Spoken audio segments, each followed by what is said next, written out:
या व्याख्यानमालेतील आजचे प्रमुख व्यक्ती आदरणीय पुरे सर, प्राध्यापक उमाकांत पुरे सर यांचं स्वागत. या व्याख्यानमालेमध्ये आजपर्यंत अनेक प्रमुखांनी उत्तमरित्या आपापले शब्दात अप्रतिमरित्या मांडलेले आहेत. या व्याख्यानमालेतील समोरचे वक्ते आदरणीय पुरे सरांना विनंती करतो की त्यांनी नेतूजी पालकर या प्रतिशिवाजी म्हणून ओळखल्या जाणाऱ्या या आजच्या शिलेदाराच्या जीवन कार्यावर प्रकाश टाकावा. धन्यवाद. पुढील सूत्र पुरे सरांचे हस्ताक्षर धन्यवाद. सुरुवात असल्यामुळे बोलण्याची सुरुवात असल्यामुळे आजचे दोन वक्ते पुरे सरांचं स्वागत. आदरणीय उपप्राचार्य गुरु सर, कमांडर सर, ट्रेकरचे अध्यक्ष सरांनी करावं.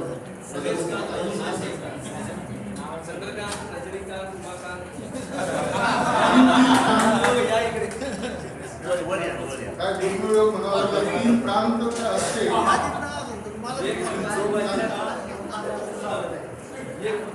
दोन कांत आणि एक संभाजी यांच्या हस्ते तिसऱ्या कांताचा आज सन्मान होत आहे.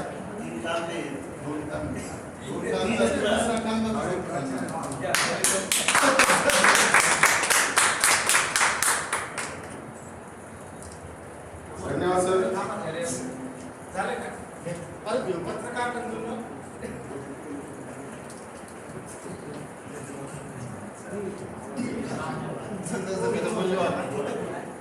धन्यवाद सर.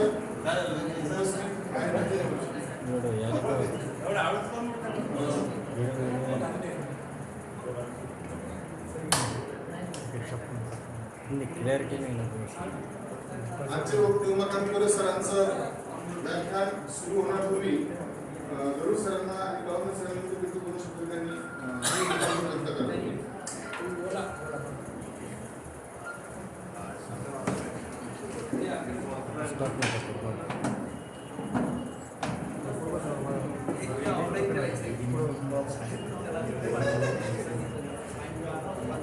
सर्व जमलेले ट्रेकर्स आणि ट्रेकर्सला ऊर्जा देणारे सर्व सहकारी,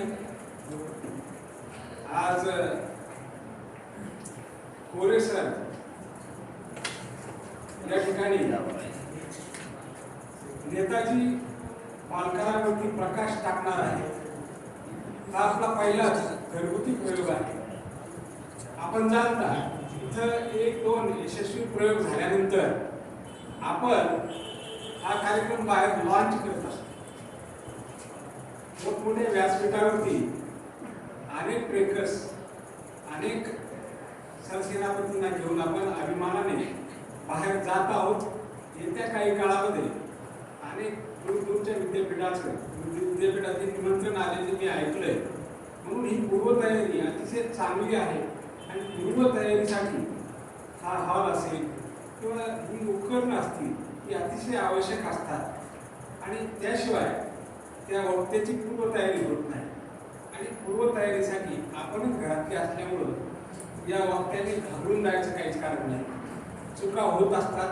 चुका करून करून माणूस चांगला वक्ता होत असतो ही सामान्य नियम आहे. म्हणून आज या प्रसंगी मी कोरे सरांना पूर्ण शुभेच्छा देतो. अतिशय चांगल्या पद्धतीनं त्यांना बोलण्याची सवय आहेच. व्यासपीठावर इतरत्रही बोलत असतात. ते व्यासपीठावर बोललेले आहेत. अनेक गडकिल्ले ते आमच्याकडे असतात. बाकीचं सांगण्याची आवश्यकता नाही. आज मी या ठिकाणी सर्व ट्रेकर्स आणि सर्व सहकाऱ्यांना या ठिकाणी धन्यवाद देतो. आपण वेळ काढून या ठिकाणी उपस्थित आहात आणि शुभेच्छा देतो कोरे सरांना. कोरे सर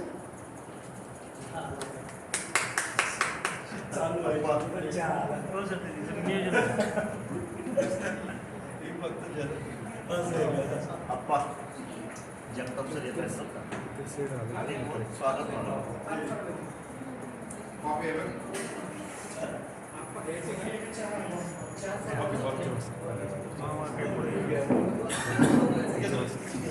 recording.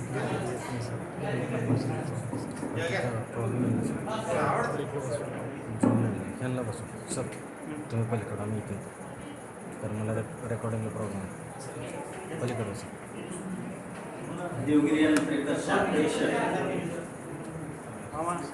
आदरणीय चंद्रकांत गायकवाड सर,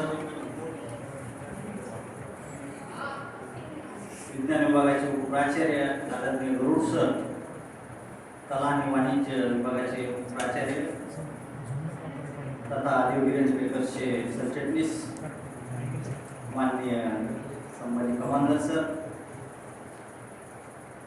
या ठिकाणी सर्व उपस्थित सहकारी मित्र आणि सहकारी भगिनी या सगळ्यांचं या ठिकाणी मी स्वागत करतो.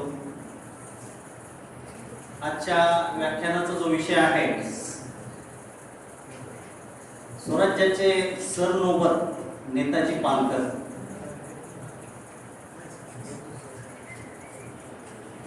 मागच्या 500 वर्षापासून परकीयांच्या आक्रमणाने रयतेचा अतोनात छळ, यातना आणि त्रास या परकीयांचा होत होता. त्यांच्या उन्मादाने, उच्छादाने आणि उद्रेकाने रयत त्रस्त झाली होती. अशा वेळेस शिवाजी महाराजांनी निवडक मावळ्यासोबत त्या ठिकाणी रायरेश्वराच्या मंदिरामध्ये स्वराज्याची शपथ घेतली. हजारो अडचणींच्या आणि संकटाच्या अग्निप्रलयातही उसळणाऱ्या ज्वालेवर स्वार होऊन महाराजांनी घेतलेली ही शपथ होती मातृभूमीला मुक्त करण्यासाठी आणि रयतेला त्याच्यापासून सोडवण्यासाठी. मित्रांनो, अनेक मावळे धारातीर्थी पडले, त्यांनी प्राणांची आहुती दिली, बलिदान दिलं, हुतात्मे झाले. स्वतःच्या रक्ताचा अभिषेक या ठिकाणी मावळ्यांनी वाहिला. आपल्या प्राणांचा नैवेद्य अर्पिला, आपल्या स्वतःच्या आयुष्याच्या मशाली पेटवल्या आणि या स्वराज्य निर्मितीसाठी मित्रांनो मावळे गडागडावर लढले, दऱ्याखोऱ्यात लढले, खिंडीत लढले. ती लढणारी मावळे कोण होती? ती लढणारी माणसं कोण होती? तर मित्रांनो, ती अतिशय सामान्य माणसं होती. ती गुराजी होती, ती धनगर होती, ती कोळी होती, ती रामोशी होती. शेतकऱ्यापासून कातकऱ्यापर्यंत अतिसामान्य माणसं ती होती. परंतु याच अतिसामान्य माणसाने अनेक खानभाई, मियाभाई आणि जंग बहादुरांना आपल्या समशिरीने पाणी पाजले आणि या हिंदवे स्वराज्याचा इतिहास याच सर्वसामान्य माणसाने स्वर्णाक्षरात लिहिला गेला आणि ही होती महाराजांचे, शिवरायांचे शिलेदार. स्वराज्याच्या शिवालयासमोर अनेक मावळ्यांनी आपल्या प्राणांच्या दीपमाला तेवत ठेवल्या होत्या. स्वतःच्या प्राणांचा नैवेद्य अर्पिला. अशा पुरुषोत्तमांनी स्वराज्यासाठी, स्वधर्मासाठी आणि महाराजांसाठी अनेक पुरुषोत्तमांनी प्राणांचा नैवेद्य अर्पण केला. त्या पुरुषोत्तमापैकी एक होते नेताजी पालकर. प्रसंग आहे लग्न सोहळ्याचा. नेताजींच्या जन्माविषयी सांगायचं झालं तर जन्म 1620. तांदळी नावाचं गाव होतं, ज्याला काष्टी तांदळी म्हणून सुद्धा ओळखलं जातं. तालुका शिरूर आणि जिल्हा पुणे. नेताजींविषयी सांगायचं झालं तर त्यांच्या बालपणीचा एक प्रसंग आहे. नेताजींचं वय होतं 8 वर्ष. तेव्हा नेताजी त्यांच्या गावापासून काही अंतरावर असलेल्या मावशीच्या गावी गेले. त्या मावशीच्या गावी जाण्याचा प्रसंग हा लग्न समारंभासाठी होता, कारण नेताजीच्या मावस बहिणीचं त्या ठिकाणी लग्न होतं. त्या लग्नासाठी त्या गावात ते गेले, मावशीकडे गेले. तिथं लग्न मंडप टाकलेला होता. सनई चौकडा वाजत होता. स्वादिष्ट पदार्थांची रेलचेल होती. सर्व पाहुणे मंडळी नवीन पोशाखामध्ये, नवीन कपड्यामध्ये आले होते. या ठिकाणी कांबळे सरांचं स्वागत करतो. आणि या अतिशय मंगलमय वातावरणामध्ये हा विवाह सोहळा पार पडत होता. एक एक विधी त्या ठिकाणी होत होते आणि हे सगळं होत असताना काही लोक ओरडत होते आणि धावत होते.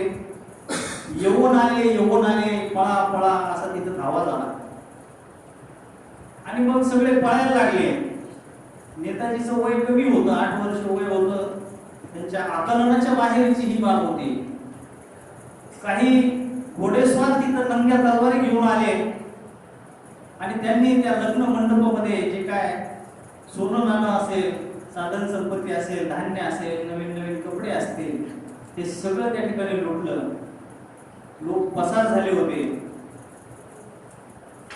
नेताजी आणि नेताजीचे काका आणि काही पाहुणे मंडळी एका वाड्यामध्ये, नेताजीच्या मावशीच्या घराच्या बाजूला एका वाड्यामध्ये होते. आणि नेताजीचं मावशीचं जे घर होतं त्या घरामध्ये नववधू आणि वर मावशी आणि काही पाहुणे या सगळ्यांना मावशीच्या घरात आतमध्ये घातला आणि त्यांना कडी कोंडा लावायचं सांगितलं. आणि नेताजी हा सगळा प्रकार दुसऱ्या वाड्यामध्ये गच्चीवरून पाहत होते. या यवनांनी त्या ठिकाणी ही सगळी लूट केल्याच्या नंतर तो लग्न मंडप जाळून टाकला. त्या ठिकाणी जी तेलाची आणि तुपाची भांडी होती, ते तेल आणि तूप जे मावशीचं घर होतं, नववधूचं घर होतं, त्या घराच्या भोवती चहूबाजूंनी तेल आणि तूप विचवलं आणि त्या घराला आग लावली. आणि हा प्रकार नेताजी बाजूच्याच वाड्याच्या गच्चीवरून पाहत होता. दुर्दैवाची बाब म्हणजे तो वाडा जळून भस्मसात झाला आणि त्या वाड्यामध्ये नेताजीच्या मावशीचं, मावस बहिणीचं, होणाऱ्या नवरदेवाचं सगळे त्या ठिकाणी मरण पावले. तर ही घटना बालपणे नेताजीच्या समोर घडलेली ही घटना त्याच्यामुळे त्याच्या बालमनावर परिणाम झाला, खोलवर परिणाम झाला. आणि तेव्हापासून नेताजी विचार करत होता की कोण हे यवन, हे का येतात, का लुटतात, का मारतात आणि लोक त्याचा प्रतिकार का नाही करत. आणि तेव्हापासून तो देवाला एकच प्रार्थना करत राहिला की देवा मला लवकर मोठं कर, मला खूप शक्ती दे, मला खूप ताकद दे आणि मला इतकी ताकद दे की या सगळ्यांना मी संपवून टाकेल, एवढी ताकद दे, असं नेताजी देवासमोर प्रार्थना करते. कालांतराने 8-10 दिवसानंतरची जी घटना अशी आहे की नेताजी ज्या गावात राहत होते त्याच गावामध्ये अशाच प्रकारची धावपळ सुरू झाली, ओरडाओरड सुरू झाली. मग नेताजींना विचार आला की हे लोक असं काय करतायत. म्हणजे सगळे लोक महाराज याच्याकडे आले, नेताजीच्या वडिलाकडे. नेताजीचे वडील त्या गावचे पाटील होते आणि त्यांना ते सांगत होते की त्यांचं जे गाव होतं ते थोडंसं डोंगरावर होतं आणि तिथून खालची 2-4 गावं दिसत होती आणि खाली जी 2-4 गावं होती त्यातली 2-3 गावं या यवनांनी पेटवून दिली होती. आणि मग हे लोक नेताजीच्या वडिलांना, पाटलांना सांगत होते की आपण आता हे गाव लवकर सोडू आणि एखाद्या सुरक्षित ठिकाणी आपण स्थलांतर करू, कारण हे यवन आपल्यापर्यंतही आता 1-2 दिवसामध्ये पोहोचू शकतात आणि आपले गाव पेटवून दिले जाईल. नेताजीचे वडील तयार झाले आणि त्यांनी तिथून मुक्काम हलवला आणि या ठिकाणी जिल्हा ठाणे, तालुका पनवेल तर विशाल प्रबळगडाच्या पायथ्याला चौका नावाचं गाव आहे, त्या गावी त्यांनी त्यांचा मुक्काम हलवला. नेताजीची पुढची जी जडणघडण आहे ती त्याच गावामध्ये झाली. नेताजी बाकीच्या मित्र कंपनीसोबत त्या ठिकाणी व्यायाम करायचा, भरपूर व्यायाम करायचा, कारण त्याला मोठं पैलवान व्हायचं होतं. डोक्यामध्ये एकच होतं की यवनांचा संहार करायचा, नायनाट करायचा, दंड बैठका काढणे, व्यायाम करणे, कुस्ती खेळणे, तलवार चालवणे, दांडपट्टा चालवणे, भालाफेक असे युद्ध कलेसाठी जे जे काय गुण आवश्यक आहेत त्यामध्ये तो दिवसेंदिवस निपुण होत होता.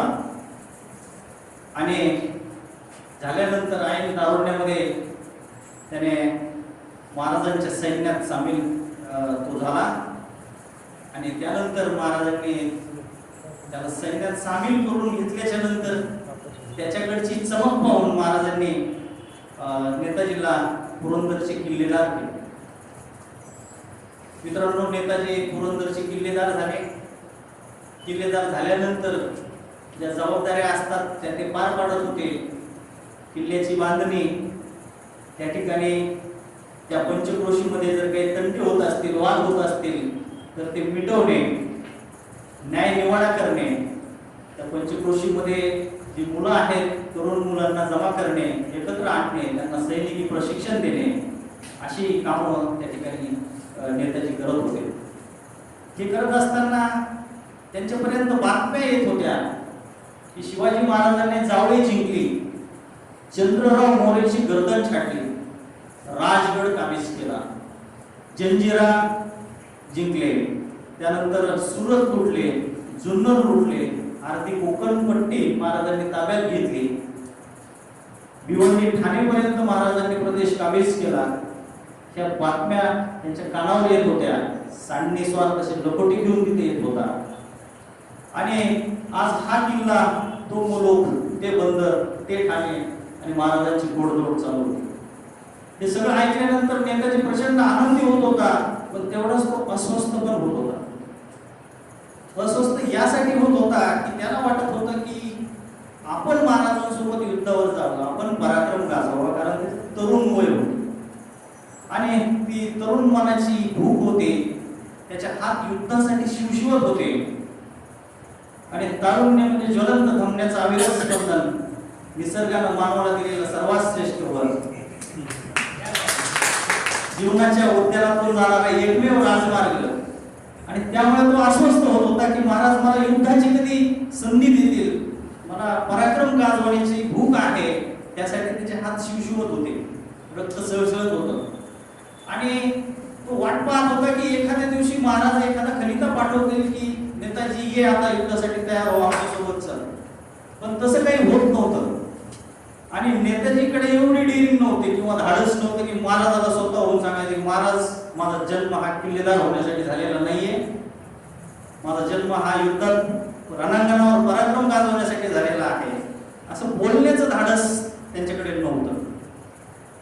आणि मग योगायोग असा झाला की सौभाग्यवती सईबाई महाराणी साहेब त्या बाळांपणासाठी पुरंदर किल्ल्यावर आल्या. त्यांच्यासोबत आऊसाहेब पण होत्या, जिजाऊ पण होत्या. आणि नेताजीला वाटले की आता ही फार मोठी सेवेची संधी आलेली आहे आणि या निमित्तानं महाराज नक्की येतील आणि तेव्हा आपण त्यांच्याजवळ मन मोकळं करू. बाळांपणासाठी सईबाई आलेल्या होत्या.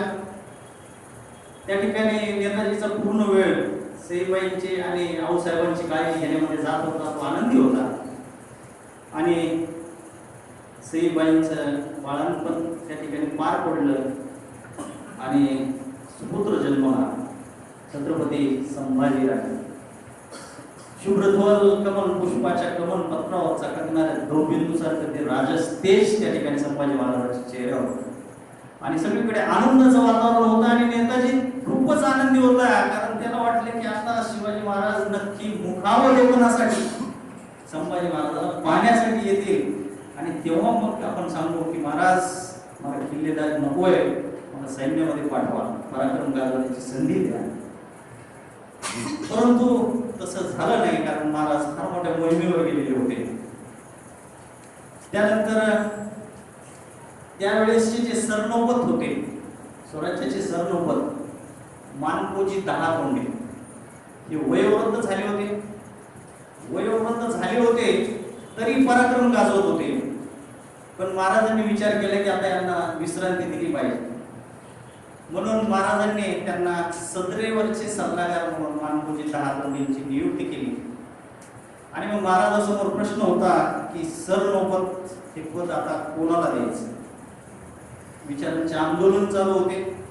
महाराजांच्या डोळ्यासमोर एक नरवीर येत होता आणि जेव्हा नेताजीचा विचार आला तेव्हा महाराज एकदम चमकले आणि त्यांनी ठरवलं हाच तो नरवीर जो सरनौबत होऊ शकतो, पराक्रमी आहे आणि याच्याकडेच आता हे पद आपण दिलं पाहिजे. महाराजांनी जसा विचार केला तसा लखोटा तयार झाला, शिक्कामोर्तब झालं, सांडणी स्वार पन्हाळ्याच्या दिशेने निघालेला. आणि जेव्हा हा लखोटा नेताजींच्या हातात पडतो तेव्हा नेताजी प्रचंड आनंदी होतात. त्यांच्या आयुष्यातला तो सुवर्ण क्षण असतो.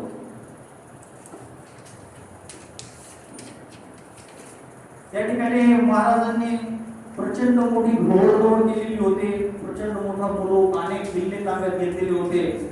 आणि हे सगळा प्रकार पाहिल्यानंतर विजापूरकर प्रचंड हादरले होते. विजापूरकर एकतर आदिलशहाचं निधन झालेलं होतं. आदिलशहाच्या निधनानंतर आदिलशहाचा मुलगा अली आदिलशहा याला गादीवर बसून त्याची आई, जिला बडी बेगम साहेब म्हणतात, ती कारभार पाहत होती. ताज उल मुक्तिरात, तिलाच उलिमा जनाबा किंवा बडी बेगम साहेब या नावाने ओळखले जायचे. आणि सर्व राज्यकारभार त्या ठिकाणी ती बडी बेगम साहेब पाहिजे. महाराजांच्या पराक्रमाने ती प्रचंड घाबरलेली होती, संतापलेली होती. त्यावेळेस शहाजी महाराज हे विजापूरकरांकडेच होते. आणि मग या बडी बेगम साहेबांनी एक दमदाटीचा खलिता शहाजी महाराजांना पाठवला की तुमच्या मुलाला आवरा, त्याला समजून सांगा, नसता या बंडखोरीचा नतीजा भयंकर होईल. असं दमदाटीचं पत्र शहाजी महाराजांना या बडी बेगम साहेबांना पाठवलं. पण शहाजी महाराजांनी परत उत्तर पाठवलं, माझा मुलगा माझं ऐकत नाही, तुम्ही आणि तो तुमच्या पद्धतीनं पाहून घ्या, तो काही माझं ऐकत नाही. मग मात्र संतापेनं चिडणं हे साहजिक आहे. मग बाकीचा इतिहास आपल्याला माहिती आहे. बडी बेगम साहेबाने त्या ठिकाणी दरबार भरवला, सगळ्या सेनापतींना बोलवलं आणि सांगितलं की त्या ठिकाणी शिवाजी महाराजांना, म्हणजे शिवाला जो पकडून आणेल जिवंत किंवा मुर्दा, त्याने या ठिकाणी तो विडा उचलायचा होता. आणि आपल्याला सगळ्यांना माहिती आहे तो विडा अफजल खानाने उचलला होता. अफजल खानाने तो विडा उचलला आणि महाराष्ट्रावर आक्रमण करण्यासाठी निघाला, महाराजांना पकडण्यासाठी निघाला, मारण्यासाठी निघाला असताना त्या ठिकाणी पंढरपूर, तुळजापूर, कोल्हापूर ही जी धार्मिक स्थळं आहेत या स्थळांचं नुकसान करत, रस्त्यामध्ये येणाऱ्या सगळ्या गावांच्या शेकोट्या करत, साधन संपत्ती लुटत हा हैदोस घालत निघाला. तेव्हा महाराजांनी विचार केला, तोच वाईपर्यंत आला होता. महाराजांनी विचार केला की याला वाईमध्येच अडवलं पाहिजे. महाराज तेव्हा राजगडावर होते. महाराजांनी राजगडापासून प्रतापगड गाठला आणि तिथंच ठरवलं की याला प्रतापगडावरच भेटायचं, त्याला पुढे जाऊ द्यायचं नाही. तर त्या ठिकाणी एक मोठी प्लॅनिंग होती. अफजल खान हा प्रचंड धिप्पाड, ताकदवान होता, शूरवीर होता, पराक्रमी होता. त्याच्या ताकदीविषयी असं सांगितलं जायचं की जी पहार आहे त्या पहारचं तो कड गोळ करायचा, म्हणजे इकडून एक वेळा घालायचा आणि इकडून एक, असं म्हटलं जातं. एवढा पराक्रमी होता पण अतिशय कपटी होता, दगाबाज होता. याच अफजल खानाने शिवाजी महाराजांचे थोरले बंधू संभाजी यांना मारलं होतं. याच अफजल खानाने शहाजी महाराजांना अपमानास्पदरित्या बेड्या टोकून मिरवत विजापुरामध्ये आणलं होतं. या दोन घटनेचा राग, प्रचंड राग त्या आऊसाहेबांनाही होता आणि शिवाजी महाराजांनाही होता. आणि हाच अफजल खान आता चालून आलेला होता स्वराज्यावर. महाराजांनी ठरवलं की याला योजनाबद्ध पद्धतीने संपवलं पाहिजे. आणि मग त्यासाठी महाराजांनी प्रतापगडाची निवड केली. आणि सुरुवातीपासून महाराजांनी असं दाखवलं की अफजल खानाला वकिलामार्फत असे निरोप पाठवले की मी खूप घाबरलेलो आहे, मला खूप भीती वाटते आणि मी तह करायला तयार आहे, मी माझं सगळं स्वराज्य द्यायला तयार आहे, फक्त मला मारू नका. असं दिवसेंदिवस बरेच दिवस चाललं. आणि हळूहळू अफजल खानाचा समज असा झाला की खरोखर हा शिवाजी घाबरलेला आहे. आणि मग तहासाठी तो तयार झाला. तहासाठी सुद्धा या ठिकाणी ठरलेलं होतं की तह हा प्रतापगडाच्या पायथ्याशीच करायचा. त्याच्यासाठी पण तो तयार झाला. त्याचं कारण असं होतं की अफजलची सगळी छावणी ही वाई परिसरामध्ये होती. वाई हा सपाट प्रदेश आहे. त्यानंतर जावळीचं घोरं आहे, जावळीचं जंगल आहे, इतकं घनदाट जंगल आहे ते गोडके सर सांगत होते, परवा दिवशी जाऊन आले 2-4 दिवसाखाली. दुपारी सुद्धा तिकडे प्रकाश पडत नाही जमिनीवर, इतकं कीर झाडी आज आहे तेव्हा कशी असेल. प्रचंड मोठं जंगल आणि घनदाट झाडी तिथं आहे.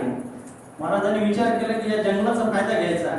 जंगलामध्ये सगळे सैनिक पेरायचे, गाडा रोपामध्ये उभा करायचे आणि गनिमी कावा करायचा. अफजलला प्रतापगडाच्या पायथ्याशी बोलवायचं आणि सगळ्या नियम अटी ठरलेल्या होत्या. यांचा वकील त्यांच्याकडे जायचा, त्यांचा वकील यांच्याकडे जायचा आणि असं बरेच दिवस चालायचं. त्याच्यामध्ये ठरलं होतं की प्रत्येकाने 10 सैनिक सोबत आणायचे. जरी आणले तरी ते शामियान्यापासून लांब ठेवायचे. फक्त एकच अंगरक्षक शामियानापर्यंत घेऊन जायचा.